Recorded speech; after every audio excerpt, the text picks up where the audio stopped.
Okay, so my name is Toon Borré.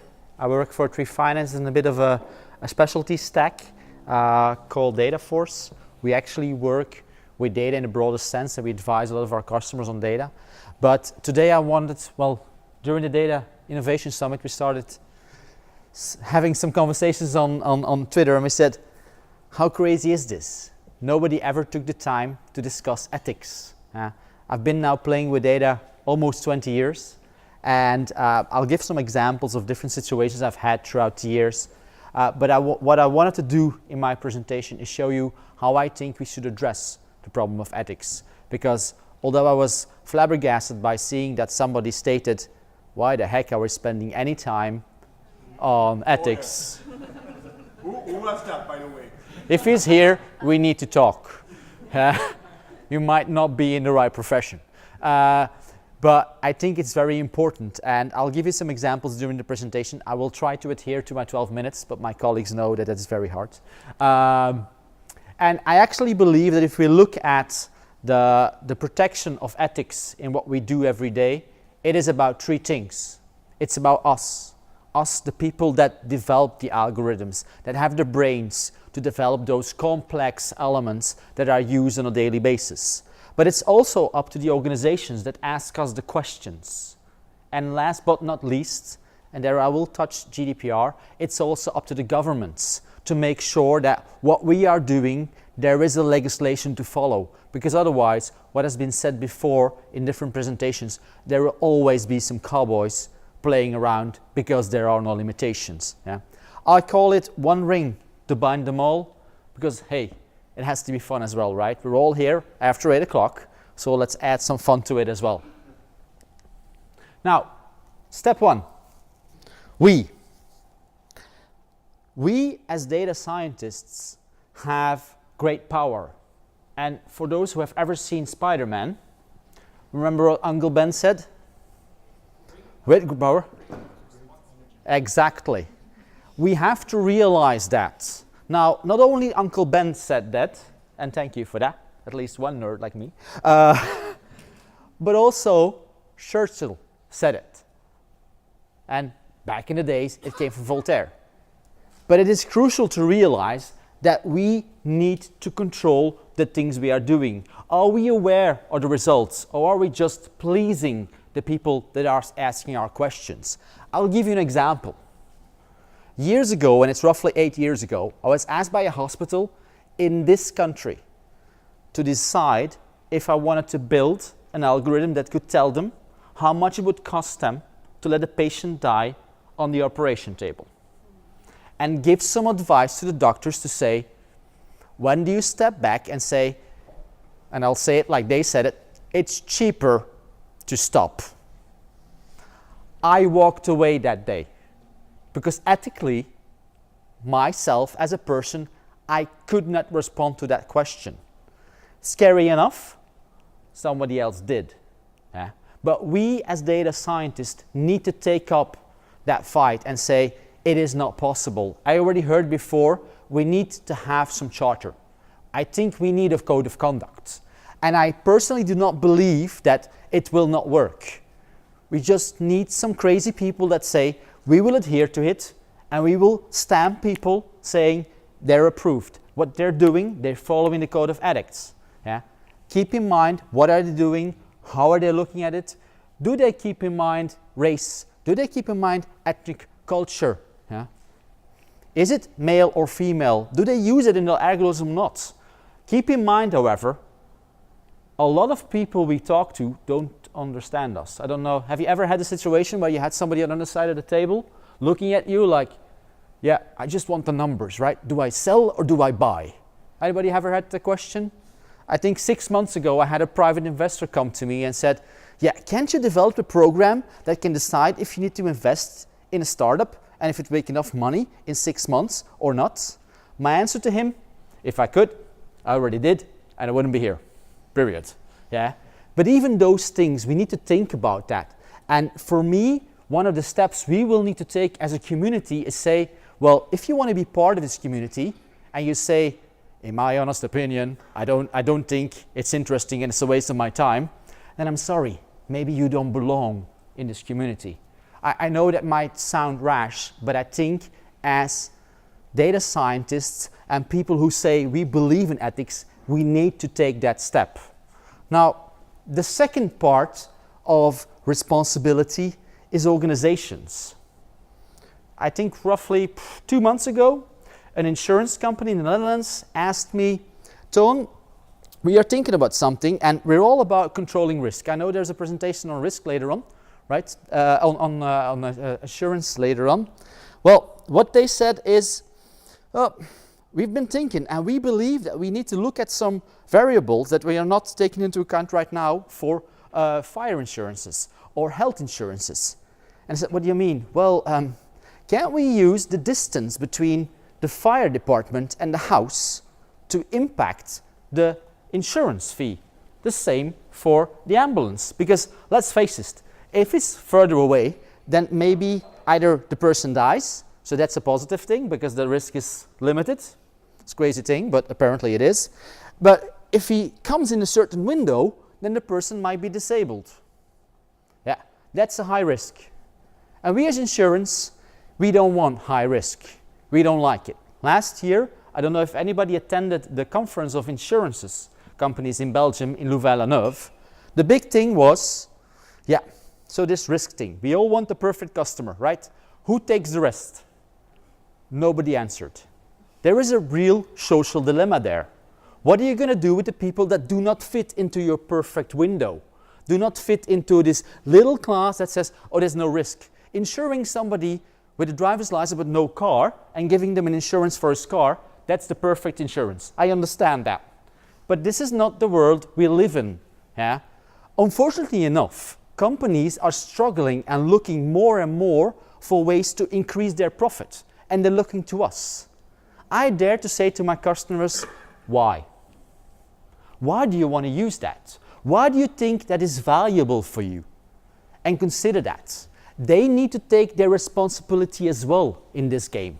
Because otherwise, it's never going to work. And last but not least, the government, our friends. Now, 3 things. 1, do any of you know of a government that's fast? You know? I don't. The problem with that is that our technology, the evolutions we are passing on right now, we are going way faster than the government can follow. Yes, I understand there will be legislation. Yeehaw. In 10 years. We're living now. When I get a question, I need to decide, even financially, is this viable? Do I want to do this? And what's the consequence for me as an individual? There's no legislation. There's no law like cars saying you have to obey to the speed limit. No. And I've looked at the laws as well. There's nowhere saying you cannot do this or this when it comes down to computer programming. There's nothing in there. Huh? Nothing really looking to ethics. They need to step up. Now, GDPR, I've been busy with GDPR the last year already, just like you. A couple of things. Keep in mind, we do say it is true. It's only valid for the European countries. But keep in mind, what they actually look at is European citizens, not countries. So, if you look at the fine, it's 4% of their global revenue.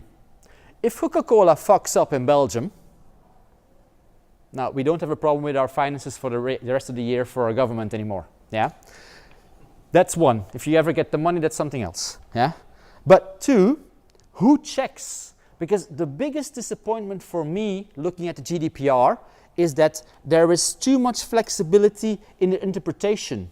The Belgian Privacy Commission will start doing the investigations. Great. Have you ever worked with a German company on privacy?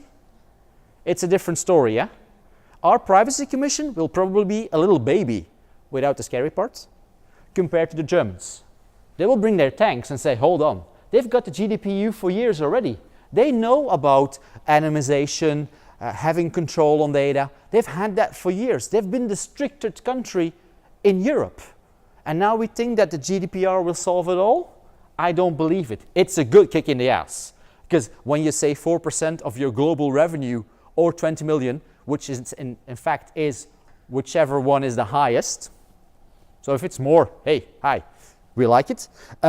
It's still you see the fear in their eyes. But let's see, I really hope, and I think a lot of us do, that as soon as we pass the 25th of May 2018, they start kicking ass.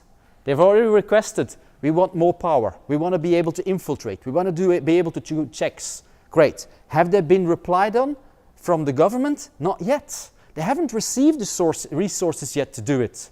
When the 25th passes, I expect in the first week that they hit it. If they don't, it's a miss.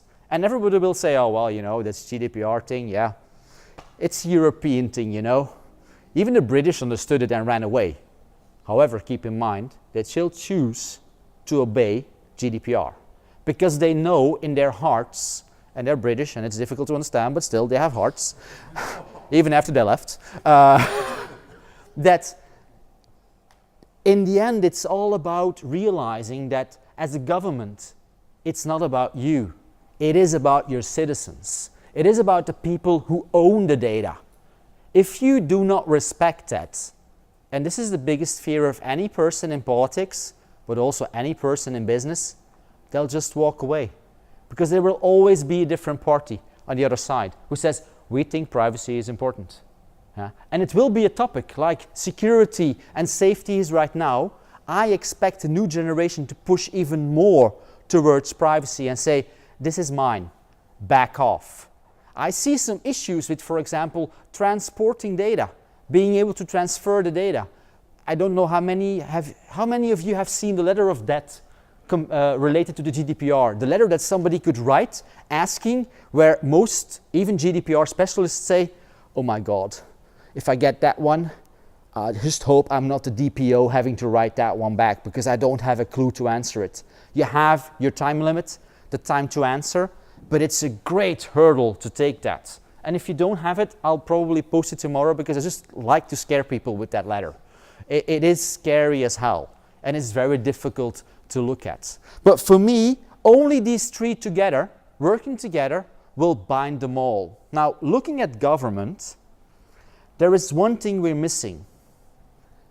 I would love to see some kind of patent office when it comes down to algorithms. Yes, I believe in black box testing. Yeah, great. But in the end, how many of you have ever read GDPR? Now, to be honest, it's 200 and whatever pages. It's boring as hell. If you want to get to sleep, you won't get past page 2. Yeah? But still, in there, it never says how you need to explain what is being done with your data. I can guarantee most of us can sit in front of an individual explaining perfectly what you're doing while it's ethically irresponsible, and the person on the other side will say, don't understand a thing, so probably it's okay. I do see some challenges there, and I believe that some kind of patent office might help. Because let's face it as well, and the examples have been given before as well, we need to keep in mind that when we build an algorithm, even further in the future, the results of our algorithm will be the start of the next one. We have seen the problems in the States. I don't know how many of you have read the book Weapons of Math Destruction. It's an interesting book. Huh? The lady who wrote it actually has one big example saying, well, if you lose your job or you lose, well, then your credit score will go down, and funny enough, you won't get a job because that's something that's looked at, and then you start the circle, and you start the downward circle. Two things that are not linked together on their own, but you even have brokers selling that data. They are not ethical, huh? They don't care. They're just trying to sell their products, which is data. We will all be in those positions soon. Yeah? And that's, again, why I said we all love Lord of the Rings. In the end, it is about protecting ourselves. But we need to do it together. As individuals, we can't, but we can start by saying we want a code of conduct and we want to adhere to it. And we, as individuals, need to say what should be in it. Yeah? Now, I said I'm a movie fan. Keep in mind, it is little things that make you go from Smeagol to Gollum. It doesn't happen overnight. Every decision you take as a data scientist, as a professional, will shape you. Nobody suddenly, wakes up like that, falling into the fire of Mordor with a little golden ring in their hand saying, "My precious," and dying with a big smile on his face. Nobody does that. But keep in mind, even he, and those who want to re-look the movies, keep in mind extended version, and there's a couple of them, 3 hours and 15 minutes each, so tomorrow doesn't exist then, it's just a movie day. This is what we are facing right now, and to be honest, if you ask me where are we right now, we are here. We either decide to stay here and try to move back, or we go further to the right. I just hope that we as a community have enough guts to say it's not going to happen. This is where it stops. Because legislation, again, it's not going to save you. They'll be too late. Yeah? A small little thing I want to say besides my coordinates. We are currently running a GDPR survey across Belgium, Netherlands, Luxembourg, and Germany. It's still open. Most likely will be open until the end of the month. Anybody who wants to take part in it, feel free. We will share all the results, including the data, so you can make nice graphs of it. Huh? I would love to see some cool graphs on that. And I'll share it most likely as well with the organizers and the rest.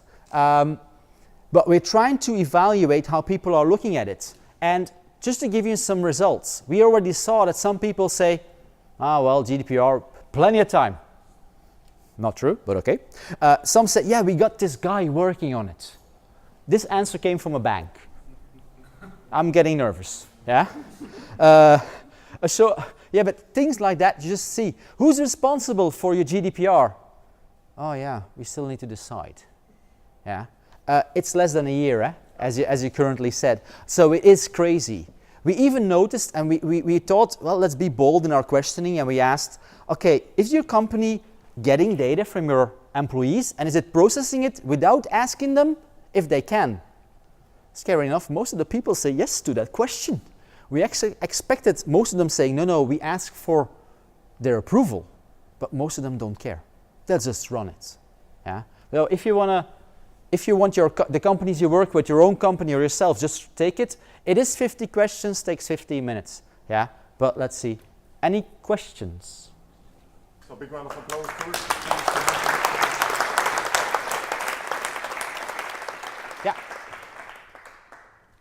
So do you think that there is adequate whistleblower protection under GDPR or any other thing on the horizon? I guess what I see really missing is employee rights, and the responsibility is obviously on all of us, Nuremberg and all that. Yeah. But to be honest, I think that employee responsibility and the impact of that will be the first one that blows up after the 25th of May next year.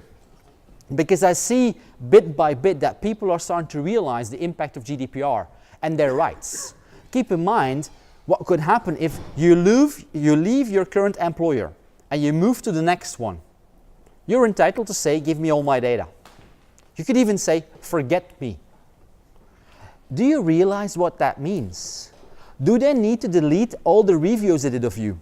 Officially, well, in certain circumstances, yes and no. It's a big thing, yeah.